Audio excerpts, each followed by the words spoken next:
So, we want a little inspiration to deal with climate change, do we? Well, the first way we get inspired is by coming out into this incredible wilderness of ours along the Bruce Trail. And we share it with our family and our friends so that they develop a sense of wonder. And once we begin to reconnect like children in the woods once again, we realize that we love this. And you know, we tend not to screw up the things we love. We tend to take good care of them. So when we walk along the trail, we begin to become more familiar with this community of life around us. In fact, we might even take out a field guide. Now ask yourselves, if we've got field guides to all of these species and animals, birds, plants that sit around us in these nature trails, what would a field guide look like for the environmentally literate citizen? Now, we know how to find the environmentally illiterate. They're throwing their trash out the windows of their cars. They're leaving their trucks idling in downtown Ottawa for 7 days at a time. We know how to find the illiterate. But what would the literate look like? Well, they'd have a conserver lifestyle. We'd all be driving a Prius or a Prime or a plug-in, a hybrid, an electric vehicle.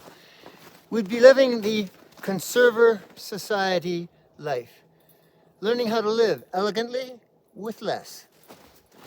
Now, where else do we get our inspiration? We see it in the eyes of the children that we walk with. We see it in the eyes of people like, and the words and actions of people like Severin Suzuki, of people like Greta Thunberg, who've taken the world on the stage and told us adults what they'd like us to do with their planet. But we also see it in the eyes of the children that we have at home, our students, our loved ones, our own offspring, neighbors' children, walking in the woods and sharing this. That's what gives them awareness. And they become curious. And that what leads them to knowledge.